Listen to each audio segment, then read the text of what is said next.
out for those people, listen out for their voices. They're saying they can detect heartbeats there, but they can't hear them at the moment. So it's a very cold night, but the rescue operations are continuing nonetheless. And it's that drill, is it not, Nadia, where the rescuers pick from the rubble carefully and then every once in a while ask everyone to be hush?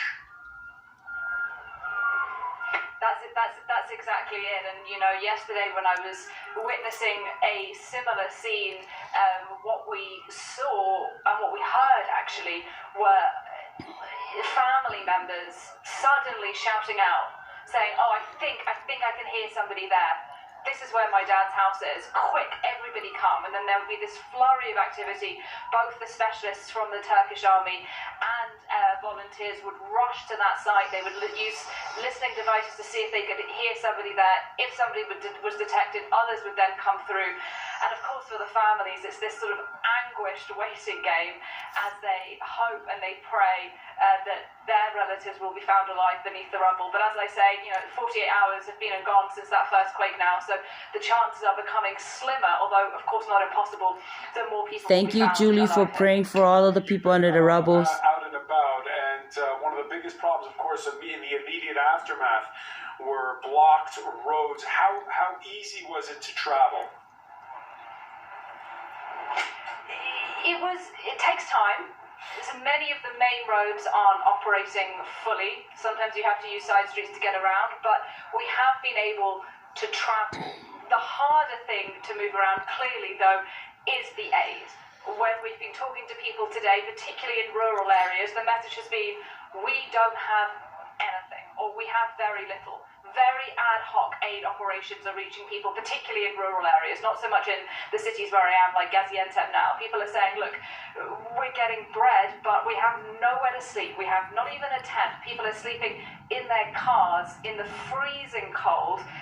They don't have heating, they don't have food. And actually, one thing that I've noticed here in the last day or so is anger is growing towards the government. There have been reports, particularly from the southernmost province of Hatay, that anger was really growing there in the first 12 hours after the explosion. I thank God for Moses, people there saying no aid had reached them. Now we're seeing for that obeying God and the Ten Commandments. Here as well, people pointing out that after that earthquake in 1999,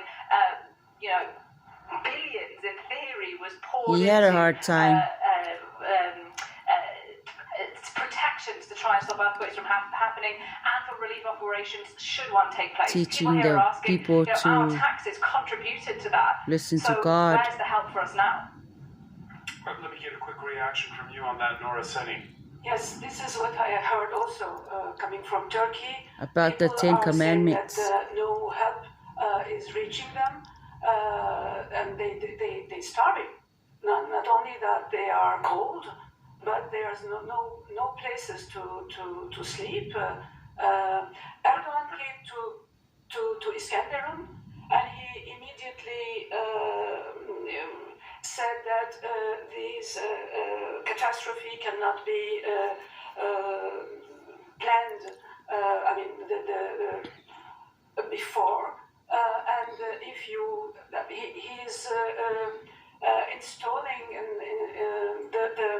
the means of people not talking anymore, because he said that criticizing us about the lack of I thank God for Abraham, to people, for obeying God, is a crime. and Ether, Nirvana Shauki, before we let you and go, Lehi, was Turkey prepared for and this, Noah, particularly after, as has been mentioned, all the criticism back in 1999? It is very difficult to say that any country can be prepared for an earthquake of this scale. I have to be very honest, and this is something that we need to be cautious of, because yes, of course, the population are very disappointed, and many of our colleagues are actually struggling out in the cold with the very harsh winter conditions. But at the end of the day, this is one of the biggest disasters that Turkey has seen, in ages, and it is very understandable that in order for rescue and relief efforts to take part, they will require some time. One quick final question on you about that, Nirvana. An organization like yours, CARE, how does it coordinate with other groups so that you're not doubling up, for instance? Yeah, absolutely. I think that this is part of the core essence of humanitarian efforts. There are multiple mechanisms for coordination that are both in Turkey and also in northwest Syria, and we are part of the bigger coordination groups that include international organizations like ourselves and also local organizations and the UN agencies, and we really try our best to stay coordinated and aligned in regards of where relief efforts are being presented and also where we don't need to overlap. Nirvana Shawki of CARE, many thanks for being with us from Cairo. I want to go back to Gaziantep and to Nadia Masi. Nadia, a word on relief efforts. How are they going where you are now? Well, as I alluded to earlier, Francois, there is a different picture from what we've seen in the cities and in the rural areas. We were in a farming area earlier today, and people there saying, look, government aid hasn't arrived yet. Those millions that have been promised that are on their way from international allies of Turkey or countries in general, that hasn't arrived yet here either. What is there is this very local ad hoc attempt to provide food, but it's pretty basic, you know, and families saying it's not well organized. So it may be that one family has 2 large vats of oil and the next family has absolutely nothing at all. Nobody has anything for heating from what we've seen. So, you know, President Erdogan today said relief is coming, but in those rural areas particularly, it feels rather far away. And with those floodlights behind you on what appears to be a collapsed building, can you describe to us what's happening behind you right now? Well, a little earlier on, what was happening there is we were all told to be quiet because they believed they had heard movement there. 4 people, they believe, 4 heartbeats they had detected beneath the rubble there. It seems there's now more movement here again, so it may well be that perhaps that was a false alarm, perhaps they need to do more investigations to see whether or not there are still 4 people alive there. But it's worth emphasizing, you know, this is something that we're seeing not just here in Gaziantep, but obviously across effectively all of southern Turkey right now is this massive rescue operation going on. This picture that you're looking at live on your screens, that is being mirrored across the south of the country. Such is the scale of the devastation after those twin quakes on Monday. All right, amid the desolation, there are at times scenes of joy. Dateline, the Syrian rebel province of Idlib, and the moment the white helmets, that's the civil defense volunteers, rescued this little boy in the town of Salkin.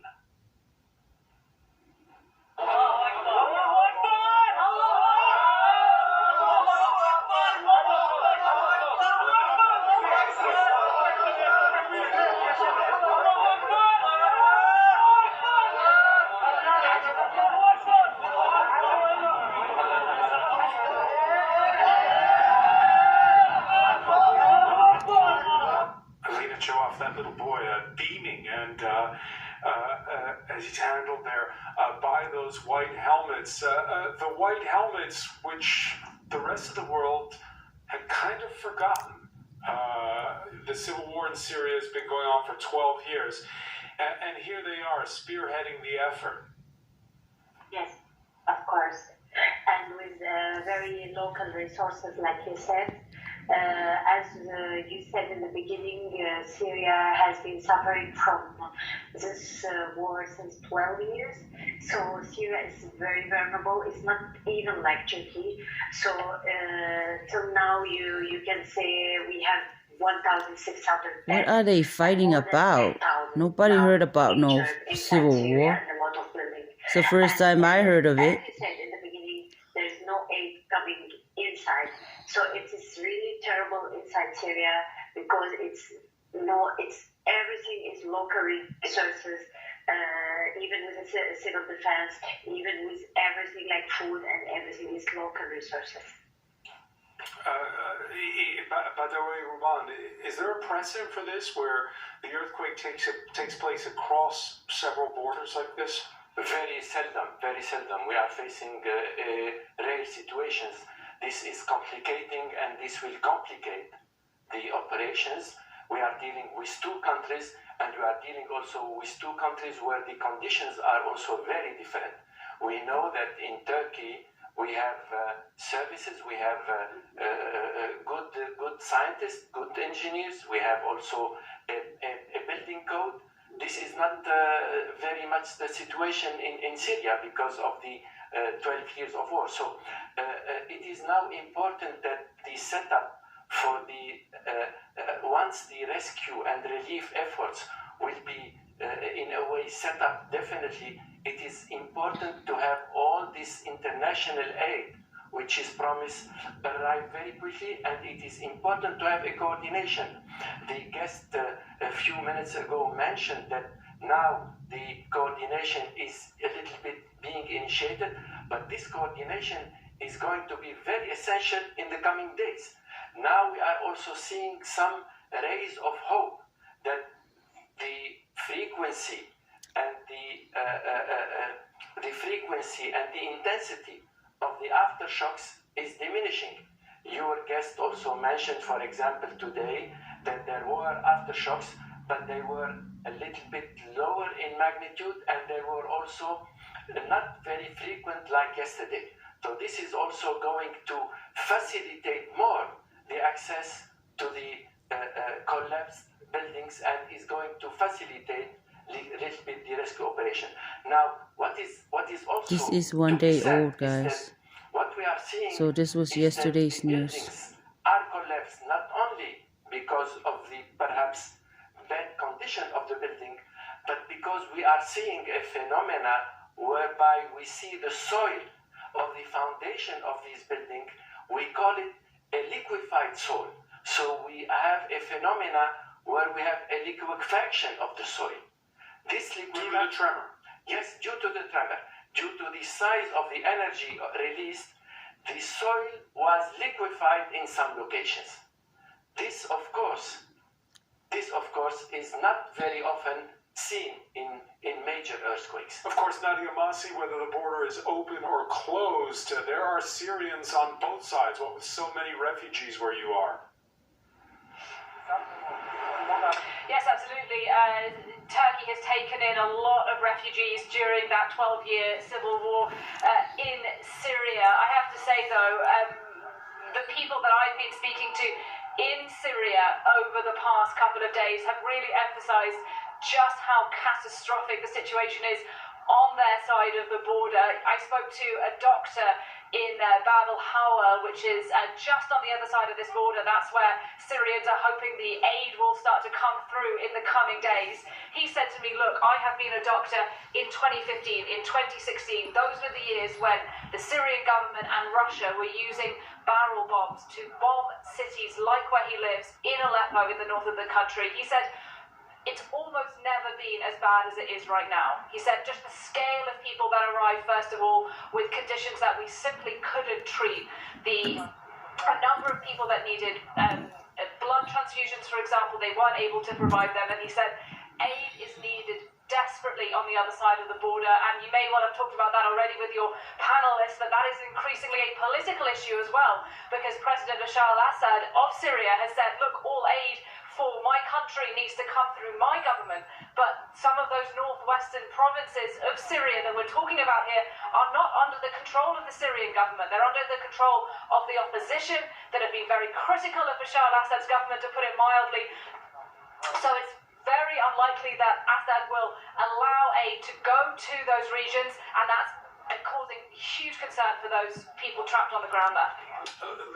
They need to stop thinking about fighting and think about the people that are buried under there.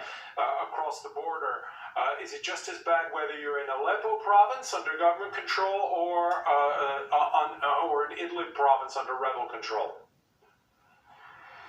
It's all over, but it depends where the earthquake is. It's like headed. And Turkey, but Idlib is so much. Turkey, it depends where is the area. For example, Marash, like you said, and Hatay is the most affected one, but Idlib is the most affected one inside Syria. And because in Idlib, even in Aleppo, aid or relief, nothing. Yeah, nothing is like aid or relief is going there, like Subab al Hawa or anything. So it's a disaster. So yeah. All right, so bad in Aleppo and even worse in Idlib. We were talking about it just a short while ago with Nora Seni, that there's grief and sometimes bitterness on the Turkish side, like on Tuesday when citizens of the southern city of Karaman bemoaned what they perceived as a slow response to all of this. Look at our situation here. Where is the state? Where are they? I can't get my brother back from the ruins. I can't get my nephew back. For 2 days, we haven't seen the state around here. They didn't bring a single brick. Not one single brick. Where are they now? Where? Don't you have fear of God? They don't have mercy. They don't have compassion. Rather than fighting with each other, why don't they come here? Look, do you see a single one of them? As was mentioned earlier, Turkey's president this Wednesday, since those people spoke, on a visit to the quake-damaged city of Kahramanmaraş, he acknowledged minor problems at the outset of the rescue effort, but insists they've since been solved. Zira biz vatandaşlarımızın endişe etmeyin. We will never allow our citizens to be left out on the streets. I'm asking our people not to give the provocateurs an opportunity and only pay attention to the statements coming from the Disaster Management Authority. I also ask our press members not to allow them. Today is a time of unity and solidarity. Çünkü bugün birlik olma zamanıdır, dayanışma zamanıdır. Nadia Masi, after Recep Tayyip Erdogan made those remarks, Twitter was down in Turkey. Twitter was down briefly, yes, that's right, Francois, and it's been pointed out many times in the past couple of days that, look, this Turkish government has in the past seemed to crack down on people who are criticising what it has to say on social media, and indeed we have seen that today. 18 people detained for posts criticising the government's response to these earthquakes, and 5 people arrested as well. So that testament to one of the ways that the government is responding to what's happening here, and that anger you just heard there from residents here in Turkey is something that I have heard myself many times today. People looking at me and saying, look, where is the state? We are helping each other, we are helping our neighbours, we are volunteering, there are local aid groups here, but we are not seeing the army and we are not seeing the government, the state helping us, particularly in those rural areas outside of big cities. And Nora Seni, adding to the perfect storm element to it is the fact that we're coming up to elections in Turkey. Yes. So Erdogan has to be successful in the management of these crises, big crises, and we can be sure that he will Matthew 24, his best. Moses, the 10 Commandments from God. The people were not satisfied by the presence of the state, but Erdogan declared the emergency state, which makes it possible for him Built on fault lines, by decrees, on earthquake lines. I think the Twitter limitations comes maybe with this, but the first... The state of emergency, if I understand correctly, it's 3 months and it's for the provinces that are affected by the for earthquake. 10 provinces. Right. For the old towns. for the 10 cities. For 3 months, but it can be prolonged. But the fact is that there is no possibility, that there is a geographical impossibility. For example, the road from Turkey to Idlib is closed. It's difficult to access because it's Well, yeah, because it's an earthquake. Roads are broken. Door, for example. But this is not the only thing. That there. Where are the planes gonna land? That means where the truck's gonna go with the aid and the food. For example, the creation, the installation of that do not come. There is a confusion. There is a chaos. For example, there are 55,000 people from outside who came with material, dogs, etc.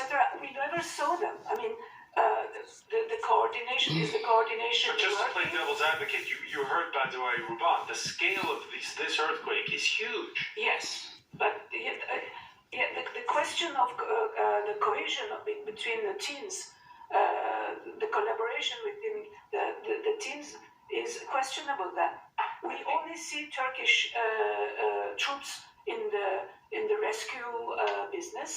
And where are the others? I mean, they made it possible for them to come to this region or not? I don't know. In any post-earthquake situation, we have different phases, successive phases.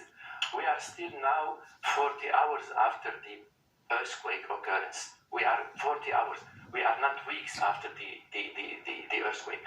This is now the phase of priority to relief, rescue, and search. Yeah, they have aftershocks. They have after 40 hours. That's and several days, and everything should now give priority to this phase.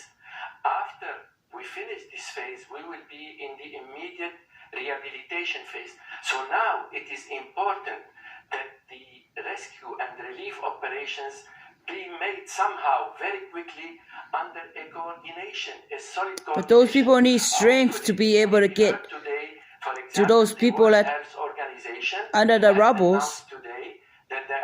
What about them? They need food, they need strength. We need also to see other international organizations, other united organizations also send immediately whatever experience, whatever team, and whatever material, and whatever resources they have. So they can be as efficient. Where are they? I mean, we cannot have this in 40 hours. They came. They are in Turkey. So where are they? Well, we know that World Health Organization also, they have, and also the United Nations has since 11 years on the ground, they have teams, they have officers.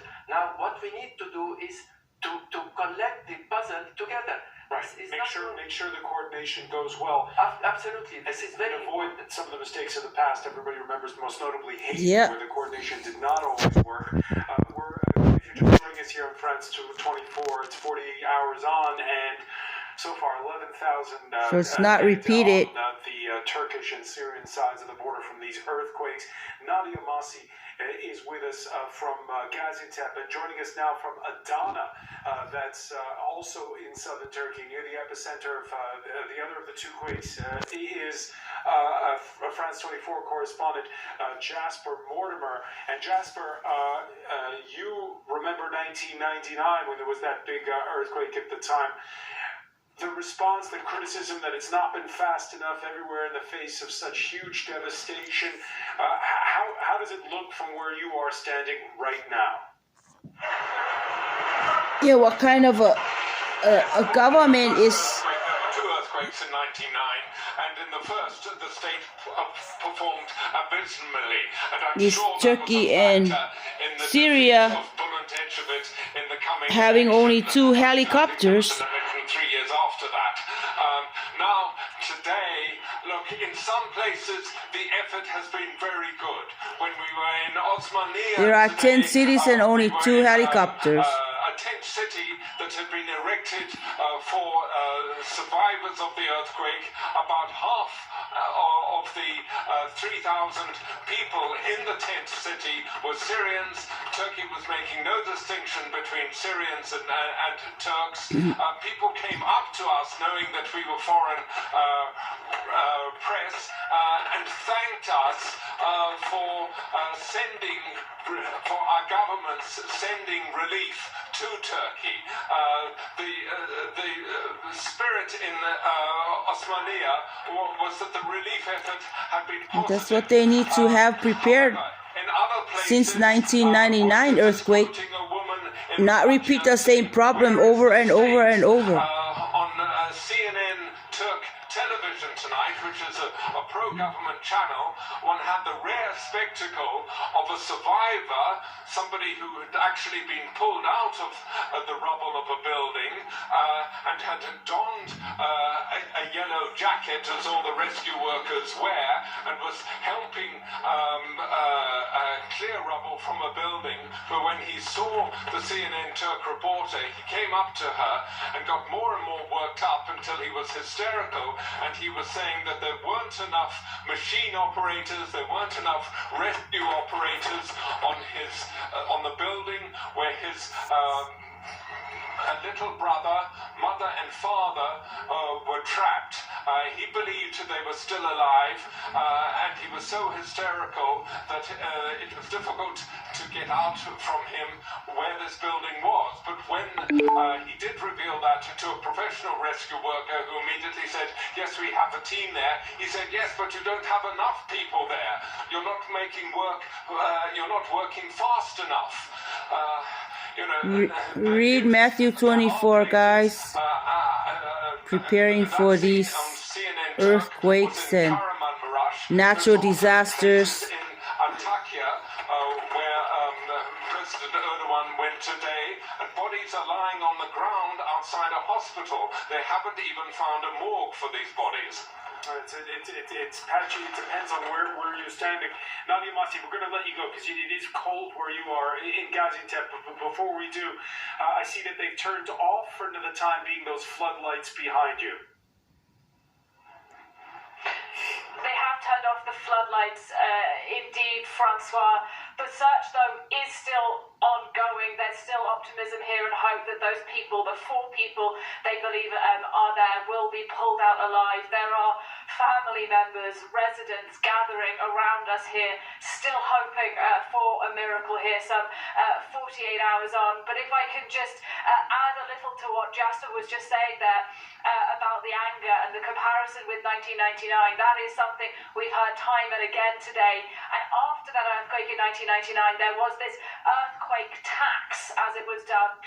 Turks were had to give money, a sort of levy to the state to a tune of $3 billion in total towards trying to prevent earthquakes and trying to ensure better relief should one take place. Now that has happened, people here are asking us, where is the state? We are hungry, we are cold, we don't have tents even to sleep in, we are desperate, and we are really, really angry. I think that is the message I've heard most today. Nadia Masi reporting live from Gaziantep. Many thanks. We'll be checking in with you later on in your upcoming editions. Jasper Mortimer mentioning there those international relief efforts that are coming in from all over. The earthquake so momentous that, well, old rivals are putting aside differences. Greek rescuers in Iskenderdun here in these images, digging a little girl out from under the rubble. The help's coming from all over, including Russia and Ukraine. Correspondent Shona Bhattacharya followed the French unit that's now operational in Osmaniye. It's 2 a.m. in Osmaniye. Lieutenant Colonel Chauveau from a French military civilian security unit shows us around the site his team is working on with their Turkish counterparts. An 8-story building collapsed. The debris is because France didn't smell anything. is where all the money is going, according to Trump, Clearing rubble, medical assistance, dog sniffing for this teams, and drone pilots. natural disasters. 74 French army personnel have arrived in Turkey. That's why you have to pray and prepare for the future. Of the Turkish authorities, they're the ones who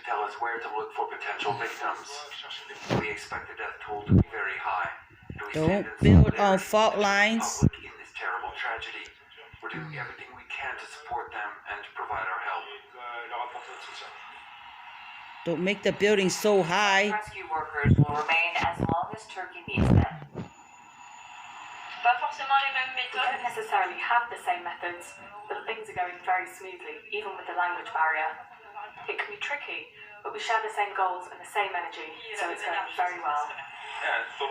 It's really important for us to bolster our teams with international support. It could help us save more lives in less time.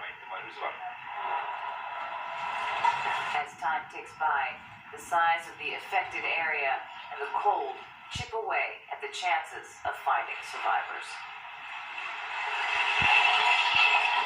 Jasper Mortar, you were in Osmaniye earlier.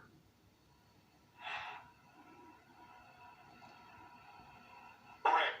And walked down one street where there were more than 6 buildings that had concertina. Standing, every building was cracked so severely that it was uninhabitable. There was such a shock open in that street, and we saw that people were discreetly creeping into the buildings to take what they belonged to all of the buildings. Jasper, I'm going to interrupt you because we're having audio issues. We're having audio issues with the line there. Apologies for that in Adana. You were mentioning earlier, Badawi Ruban, about how there's you're talking about UN coordination, but there are loads of different countries that already have, as you saw in that report, their rescue units on site. This is very welcome. And you mentioned also what happened in 2010, after the earthquake in Haiti. Unfortunately, at that time, we had several days of uncoordination. We had massive arrival of rescue team, of national teams from all over the world, and the Haitians were